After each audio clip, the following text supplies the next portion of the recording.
brought to you by Silver Pumps. Top quality और consistent performance के लिए सिर्फ सिल्वर पंप्स नाम याद रखना। नमस्कार, स्वागत है आपका एमपी तक पर। मैं हूं रवीश पाल सिंह। भारतीय जनता पार्टी ने देश की राजधानी दिल्ली में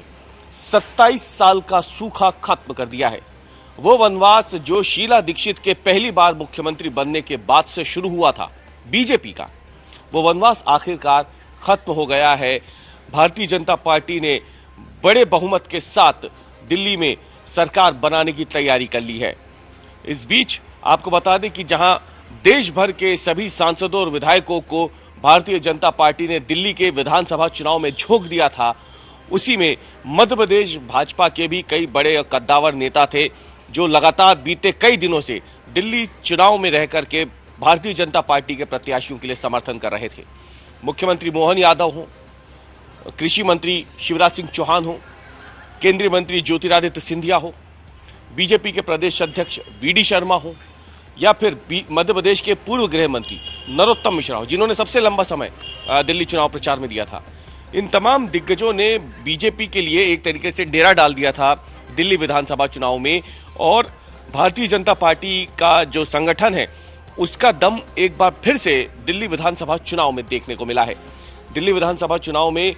आम आदमी पार्टी प्रमुख अरविंद केजरीवाल, जो कि दिल्ली के मुख्यमंत्री रह चुके हैं, वो चुनाव हार चुके हैं।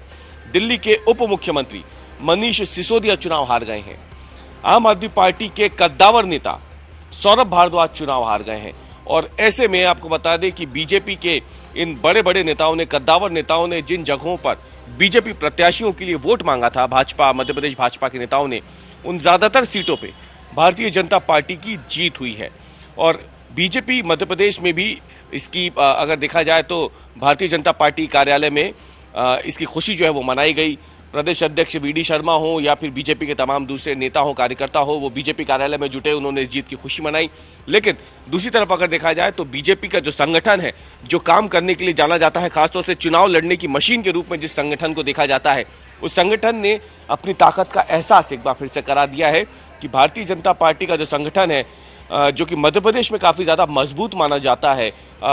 मध्य प्रदेश भाजपा के जो नेताओं ने जब दिल्ली में डेरा डाला तो वो नतीजों में किस तरीके से परिवर्तित हो रहा है, वो अब साफ तौर पे धीरे धीरे जब रुझान के बाद नतीजे आने शुरू हुए तो उसमें दिख रहा है। और कुल मिला के देखा जाए तो भारतीय जनता पार्टी के तमाम बड़े नेता, जिनमें पूर्व गृह मंत्री नरोत्तम मिश्रा,